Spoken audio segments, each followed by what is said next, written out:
tout le monde, j'espère que vous allez bien. Bienvenue dans cette série de capsules où je réponds à vos questions suite à la publication de mon livre Vivre de sa passion, comment transformer ses talents en revenus réguliers.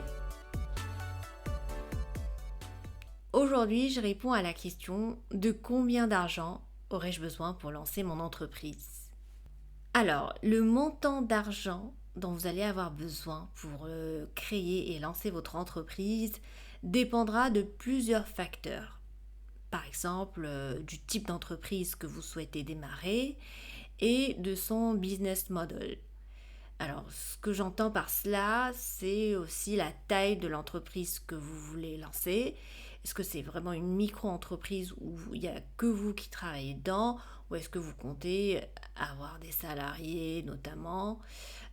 Quelle est l'industrie dans laquelle vous allez opérer, le marché cible, la localisation géographique et bien évidemment, il y a d'autres facteurs et d'autres variables qui vont impacter sur le montant, la somme dont vous allez avoir besoin pour lancer votre entreprise. Donc, pour mieux cerner vos besoins, je vais vous poser dans cet épisode quelques questions. L'idée est qu'à partir de vos réponses, vous allez comprendre davantage vos véritables besoins et donc vos besoins en termes d'argent aussi. La première question est, est-ce que votre projet nécessite d'enregistrer une patente ou une licence d'exploitation ? Donc bien évidemment, il y aura des frais d'enregistrement de votre entreprise, donc c'est des frais administratifs, donc il faut les compter aussi. Il faut tout comptabiliser au fait quand vous faites votre plan financier, mais vous avez aussi besoin de savoir si vous allez devoir déposer un brevet ou faire une patente ou une licence. Donc tout ça, ça coûte de l'argent. Il faut se renseigner sur les coûts pour pouvoir mieux comprendre vos besoins. Il faut notamment aussi voir s'il y a des honoraires d'avocat ou des conseillers juridiques le cas échéant. Donc tout dépend en fait du type d'activité que vous allez mener. Mais encore une fois, la question, est-ce que vous allez avoir besoin d'enregistrer une patente, un brevet ou une licence d'exploitation? Parce que là, ça chiffre très très vite.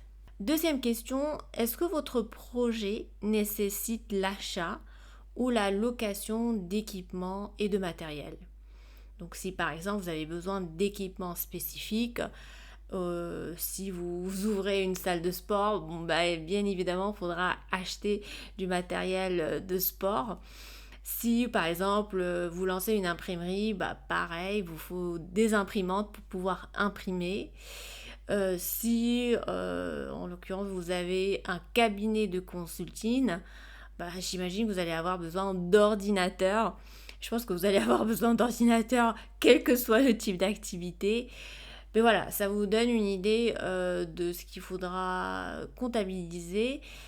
Donc tout équipement, toute machine, les ordinateurs, les outils, tout le matériel nécessaire pour que vous puissiez mener votre activité. Troisième question, est-ce que vous allez avoir besoin d'un lieu physique de travail? Par exemple, un local comme si vous lancez une boutique, il faut bien évidemment la boutique. Si vous lancez un café, il faut le café aussi. Le local que vous allez aménager en fonction de votre activité. Est-ce que donc vous avez besoin d'un espace physique? Par exemple, il y a énormément d'activités qui peuvent être faites à partir de la maison, à partir du moment que vous avez une connexion Internet et un ordinateur. Mais il y en a beaucoup d'autres que vous ne pouvez pas lancer à partir de la maison. Donc si moi j'ai envie de lancer un hôtel, c'est mal foutu parce que je travaille beaucoup à partir de chez moi. Donc non, pour lancer un hôtel, il faut les locaux, il faut acheter un hôtel ou louer un bâtiment.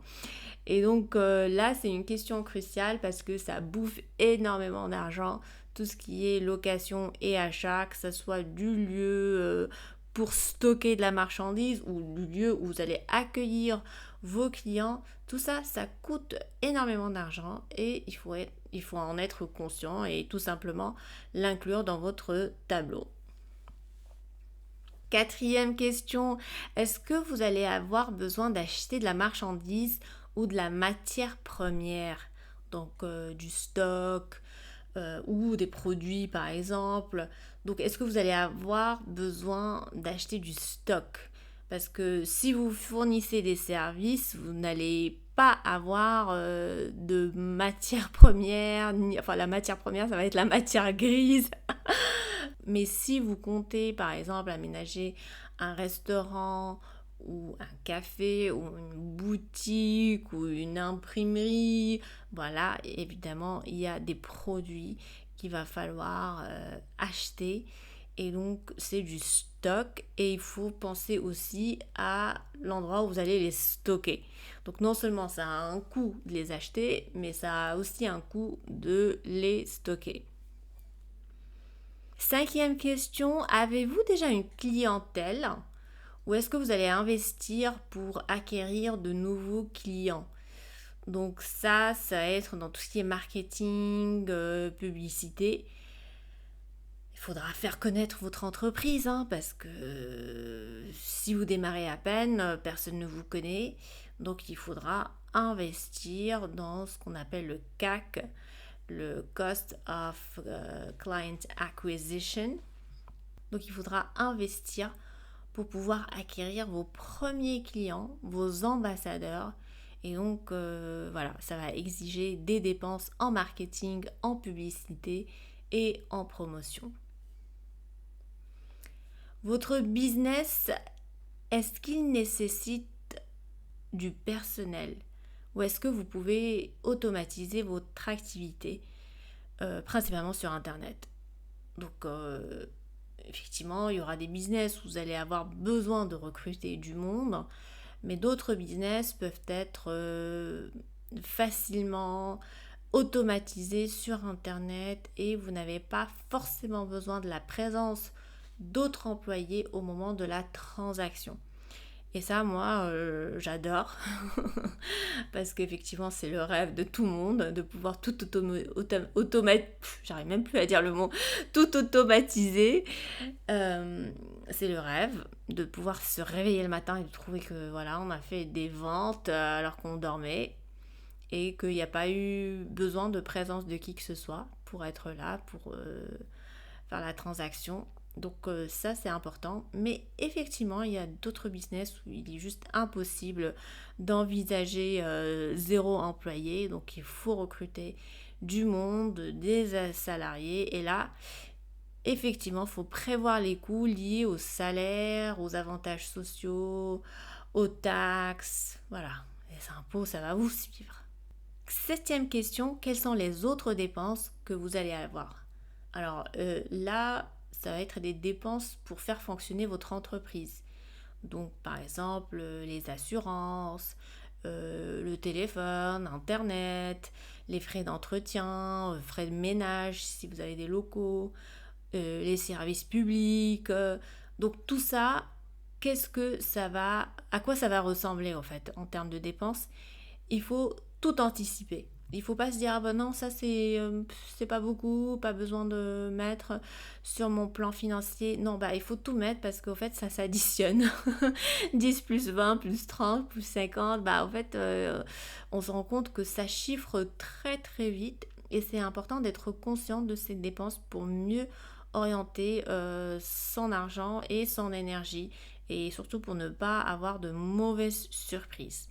Donc posez-vous la question, quels sont les frais opérationnels que vous allez avoir, les frais pour faire fonctionner votre entreprise au quotidien.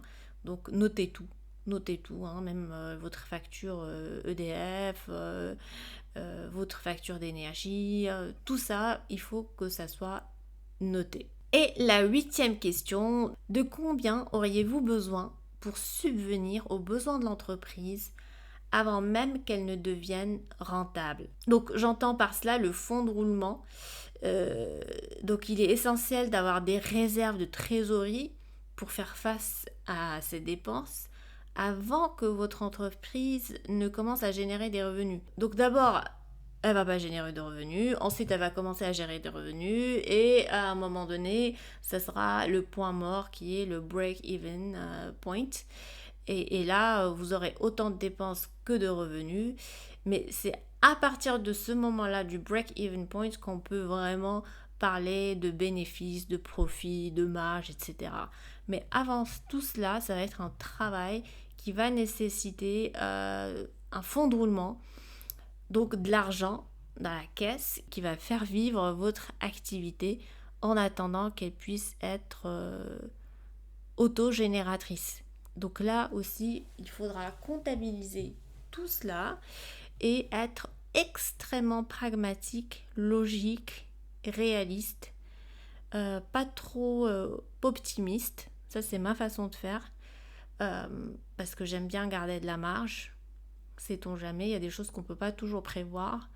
Donc si par exemple vous pensez que votre entreprise aura besoin de 6 mois pour devenir rentable, donnez-vous plus de temps, juste pour être sûr que vous avez les fonds nécessaires, ou sinon il faut avoir un plan B. Voilà, pour pas avoir à fermer la boutique avant même que la fiesta commence, j'allais dire the party starts. Mais oui, parce qu'effectivement, si on n'a pas d'argent, on est obligé de mettre la clé sous le tapis et on ne veut pas ça. On veut être sûr de pouvoir aller jusqu'au bout et donner tout. Et donc c'est pour cela que c'est important de pouvoir prédire, anticiper tout ça. Vous l'avez compris, il faut sortir un carnet, un stylo, noter toutes ses dépenses, faire ses calculs, mais bien sûr avant cela, il faudra faire ses recherches pour bien étudier les prix. D'abord, il faut bien étudier ses besoins, ensuite étudier les prix du marché, le coût. S'il faut négocier, il faut négocier. Voilà, donc ça, ce sont des choses qui prennent du temps. La recherche prend du temps et il ne faut pas la faire à la va-vite parce que sinon, vous allez tout avoir complètement à côté et il ne faut pas être à côté. Il faut savoir ce que vous allez faire, il faut savoir avec qui vous allez travailler, quel fournisseur, quel coût ces fournisseurs appliquent. Voilà, il ne faut vraiment pas avoir de mauvaises surprises. Donc c'est pour ça que j'insiste sur le fait que vous devez vraiment prendre le temps de faire ces recherches-là. Donc, une fois que vous aurez fait la recherche, que vous aurez établi votre petit plan financier, donc sur un tableau Excel, c'est assez suffisant. Vous pouvez ensuite avoir une idée réaliste des coûts, donc de la somme d'argent dont vous allez avoir besoin pour lancer votre entreprise. Donc les montants peuvent bien évidemment varier considérablement en fonction de votre projet. Et comme je vous ai dit tout à l'heure, pour moi, il est important de prévoir une marge pour faire face à d'éventuels imprévus. Et ce que je voulais vous dire d'autre, c'est que ce qui est sympa maintenant, c'est que vous pouvez soumettre votre plan financier au ChatGPT et ChatGPT va voir s'il y a des gaps ou des choses qui vont pas et il pourra vous aider à les corriger. Je trouve ça hyper sympa parce que j'aurais tellement avoir eu cet outil à l'époque où je démarrais dans l'entrepreneuriat. Et ben voilà, vous avez un meilleur ami à vous qui vous attend pour étudier votre plan financier et vous donner son avis sur les coquilles et les choses qui manquent ou les choses qui ne vont pas tout simplement, ou peut-être même sur les calculs.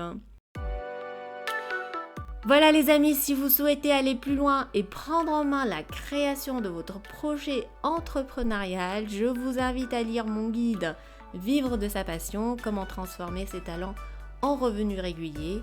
Il vous accompagnera étape par étape dans la création de votre entreprise à partir de votre passion. Vous trouverez le lien ci-dessous ou dans la description. Je vous dis à très vite et prenez soin de vous. Ciao ciao!